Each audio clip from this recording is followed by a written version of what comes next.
Hello everyone, welcome back to Social Nerd.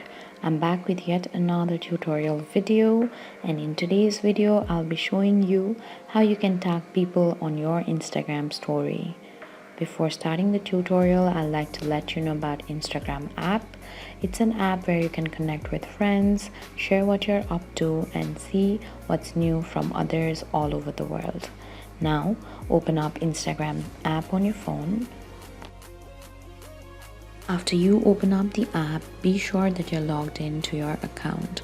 Then swipe from left to right. To take a picture to share it on your Instagram story, tap on the big white circle. To take a video, tap and hold on the big white circle. And if you want to share it from your gallery, swipe up and then select video or photo. On top of your screen, there you'll see a sticker icon. Tap on it and then select the mention sticker, and then enter the username of the person that you want to tag. Now adjust it, and if you want to change color, just tap on it.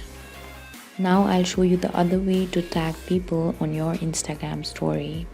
Tap on the text icon which is on top right of your screen. Enter @ symbol and then enter the username of the person that you want to tag. If you follow this way to tag your friends, you will be able to change alignment, color, font and style. Adjust it, and when you are done, tap on send to, which is on bottom right of your screen. Under stories, there you'll see your story. Tap on the blue tab that says share, and then tap on done, which is at the bottom of your screen. This way you'll be able to tag people on your Instagram story. Thank you for watching. If you like this video, please hit the like button. If you want to see more tutorial videos, hit the subscribe button, and if you have something to say, please leave a comment.